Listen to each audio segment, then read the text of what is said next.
अस्सलाम वालेकुम फ्रेंड्स, कैसे हैं आप सब लोग। उम्मीद करती हूँ आप लोग खैरियत से होंगे। आज आप लोगों के लिए मेरे पास एक सरप्राइज है, क्योंकि मेरे चैनल पर आज मेरी एक मेहमान है और मेरी बहुत अच्छी दोस्त है, एस्ट्रोलॉजी की फील्ड में काम कर रही है। इसके साथ साथ वो साइकोलॉजी का भी बहुत अच्छा नॉलेज रखती हैं।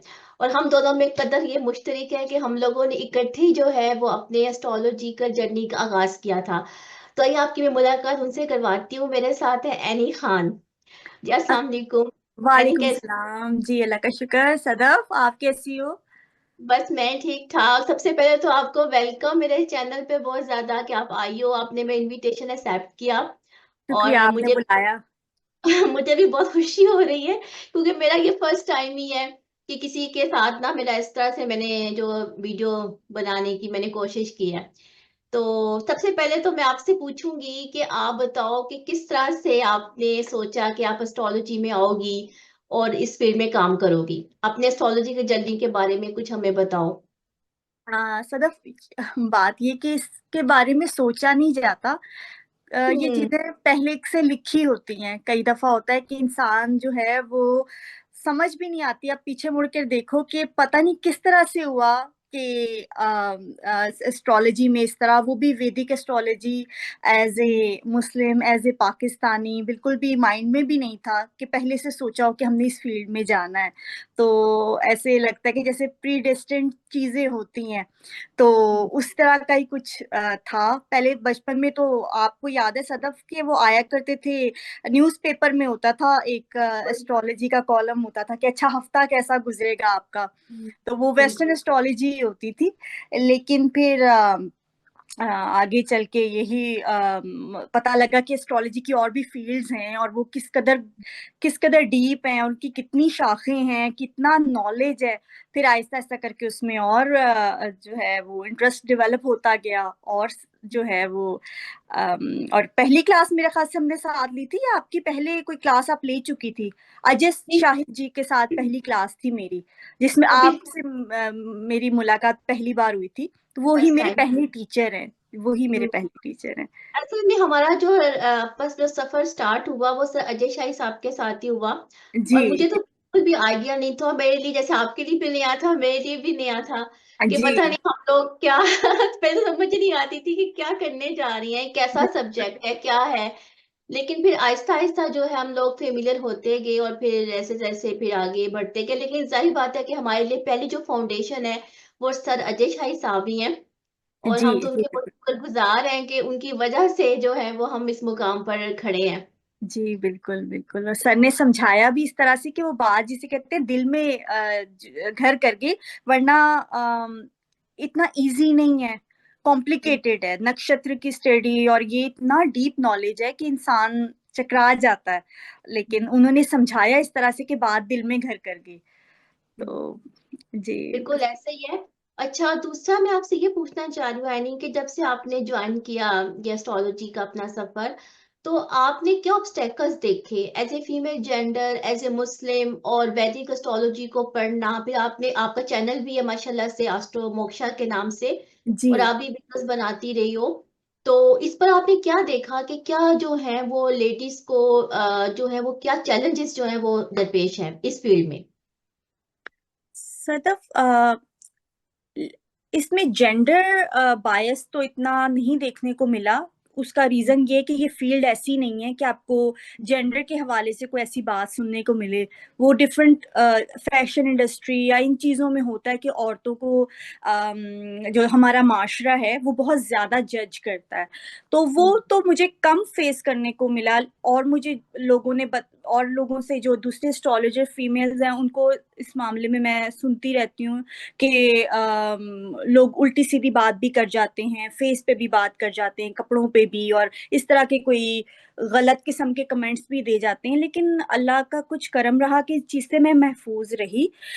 लेकिन ये बात है कि चूंकि हमारा तो रिलीजन के लिहाज से भी ये बिल्कुल डिफरेंट एक फील्ड है, और हमारी कंट्री में भी, कंट्री के लिहाज से भी ये ऐसी चीज़ है जो इतना लोगों को शऊर ही नहीं है इस चीज का।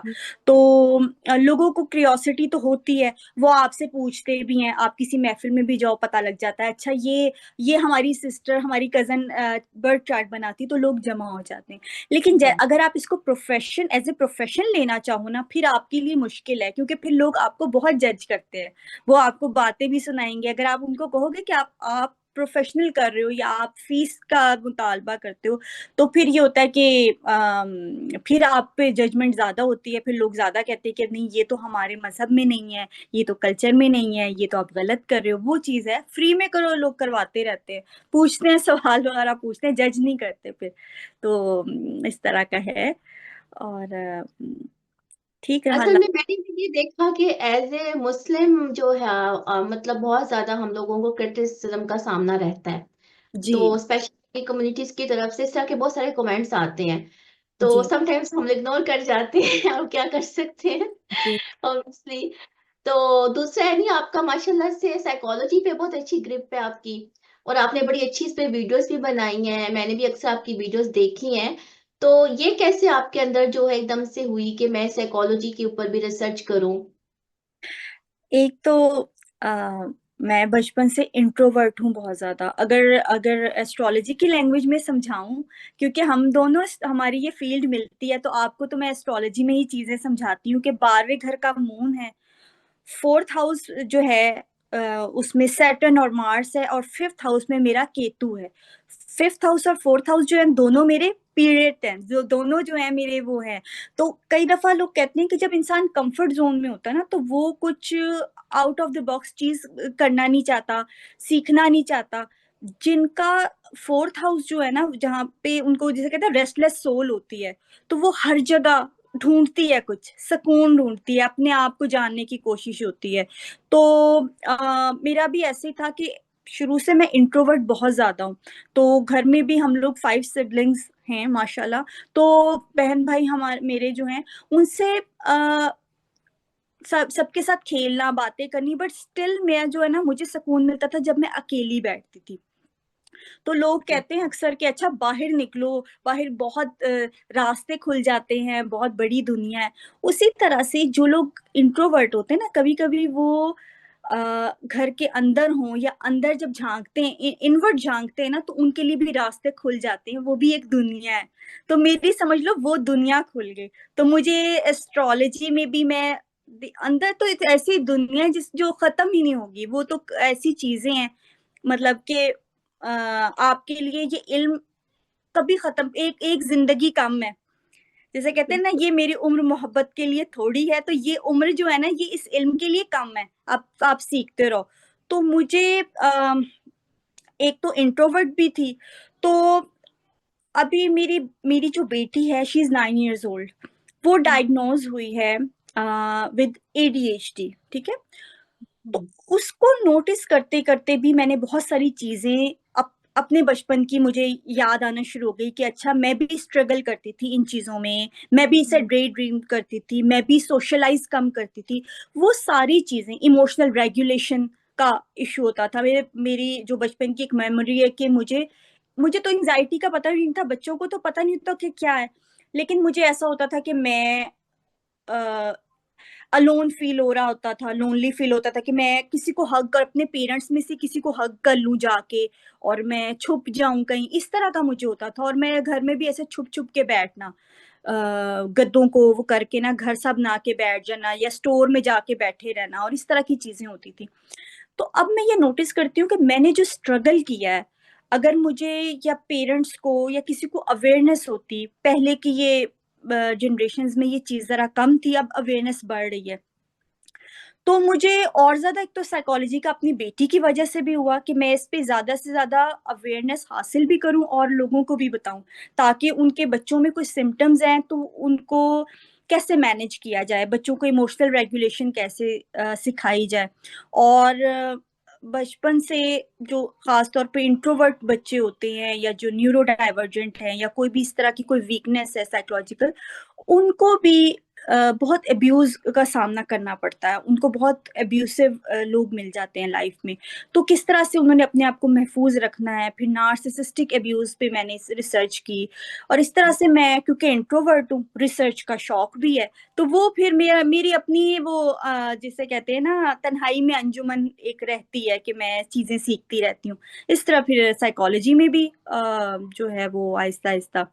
फिर फोर्थ हाउस का भी आपको पता है कि जहाँ पे सैटर्न बैठता है तो वहां पे स्ट्रगल भी देता है और फिर मास्टरी भी वहीं पे देता है, तो भी साइकोलॉजी का हाउस है। और आप शायरा भी हो, तो वो भी कुछ आपके जो एज ए कैंसर असिस्टेंट जो है वो आपके बहुत ज्यादा जो है इस तरह के एट्रीब्यूट्स रहे हैं। और मैं आपको ये भी बताती चलूं नाज़रीन के एनी जो है बहुत अच्छी होम डेकोरेटर है। और ये मुझे रहती है अपने घर की पिक्चर्स, बहुत जबरदस्त इनकी डिजाइनिंग होती है और बहुत ही अच्छा इनका एस्थेटिक टेस्ट बहुत अच्छा है। तो अब मैं एनी से कहूंगी कि वो थोड़ा सा अपनी कुछ पोइट्री के बारे में हमें सुनाए, कोई पोइट्री है तो वो सुनाए। जी जी और जरूर सदफ, आपका आपका बहुत शुक्रिया। आप इतनी तारीफ करती हो, इतना ज्यादा इनकरेज करती हो। मैं तो बीच में एस्ट्रोलॉजी की वीडियोस भी एक टाइम पे बनानी छोड़ दी थी, क्योंकि मैं पाकिस्तान जब जाती हूँ तो वहाँ पे बहुत मसरूफियत होती है जॉइंट फैमिली में और सारा कुछ। तो सदफ मुझे इनकरेज करती रहती हैं आप, और मुझे हिम्मत मिलती है, मैं दोबारा से फिर वीडियोस बनानी शुरू करती हूँ। और हाँ जी, कैंसर असेंडेंट है तो कैंसर का तो घर में ही दिल लगता है, घर की चीजों में, घर की डेकोरेशन में। और पोइट्री से भी है थोड़ा लगाओ, और आपको अपनी एक पोइम मैं सुनाती हूँ। जरूर।